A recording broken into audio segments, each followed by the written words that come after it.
Hey, it's Cole from A+ Power Sports. Today we're going to be talking about shocks and suspension setup on the new Axis chassis snowmobiles. I get a lot of new customers that see the shock. There's 16 clicks on these shocks. It can be a little intimidating at first, but I promise you it's super easy. Now, I've been riding these sleds since 2015 when the Axis first came out, so I have lots of hands-on experience with it. So this is just my personal way of setting it up. If you have your own way, that's awesome, do it your way. But this is just for the beginner that doesn't know where to even start or understand exactly what shock is going to do what to the snowmobile's handling capabilities. So what I'm going to be talking about is all the Axis chassis snowmobiles, so 2015 and newer with the Walker Evans clicker shocks on them. So we're going to go with the base piggyback clicker here. There's 16 clicks in this, and the way you adjust them is righty-tighty, lefty-loosey. That's the easiest way for beginners to realize that. Or you have the little indicator here of soft is to counterclockwise and hard is clockwise. So your front suspension, what this is going to control is a lot of your pitch through the corner. If you're getting ski lift in the corners, we can a lot of times get that out with just a few adjustments of your shocks.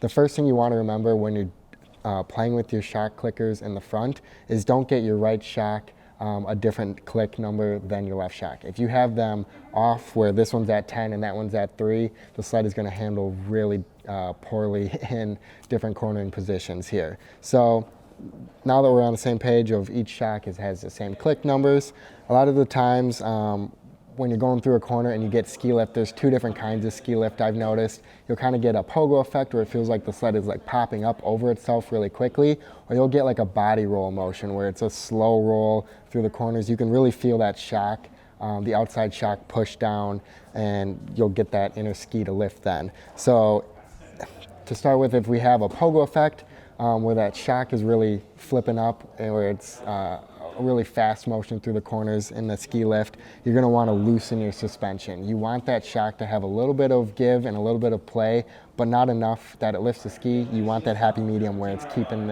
both skis on the ground. Now, if you get that body roll motion where you feel the suspension roll over itself slowly, that's when we have our suspension set too soft. So we need to stiffen it on both sides, and you can feel the difference if you don't know where happy medium is. If you turn it too hard, you're going to get the pogo effect. If you turn it too soft, you'll get that body roll. So you got to find that happy medium, and it's different for each rider. Snow conditions can even play a little bit of a factor in this. So you'll be playing with your shocks quite a bit, and don't be afraid to do that. These shocks, you can't hurt them. You can click them as much as you want. It's not going to affect the durability or the longevity of the shock.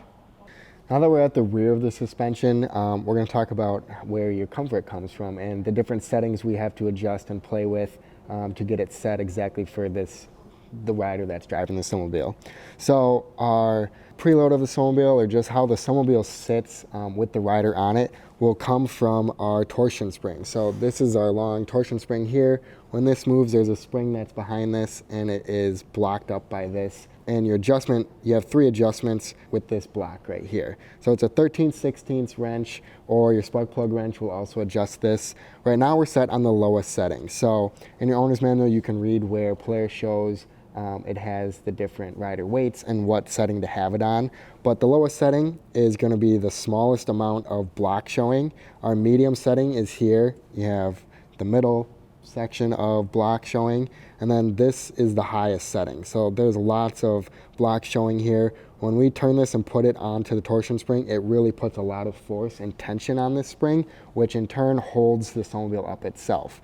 So what I do with customers a lot is, or if you're setting this in your garage, let's say, when you get on this snowmobile, have someone look over.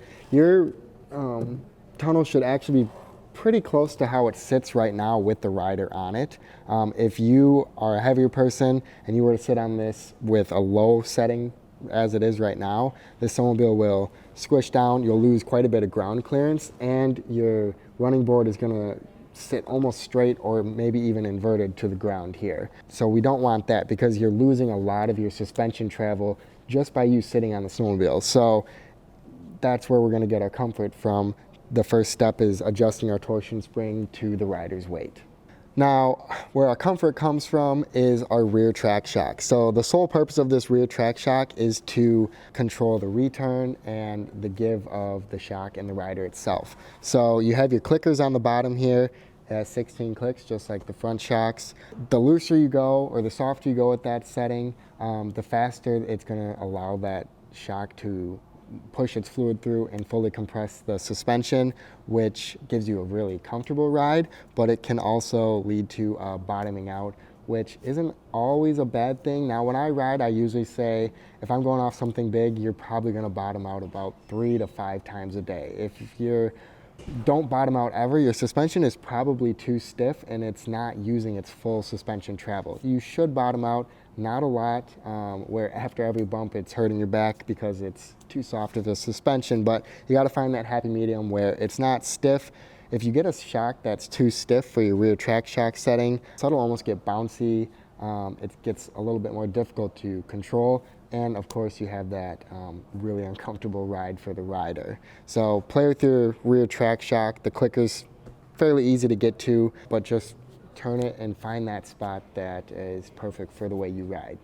Now, our front track shock, a lot of people overlook it. It's actually a very important shock and changes lots of handling characteristics of your snowmobile. So your front track shock is obviously pitched forward here. So what that does, when you stiffen that clicker up, it actually puts more pressure onto your skis. So you get heavier steering, but in turn, it handles extremely precise. It's almost like it's on rails if you have that front track shock clicker turned on the higher setting. Now, when you loosen that front track shock clicker, it allows that weight to transfer back really quickly.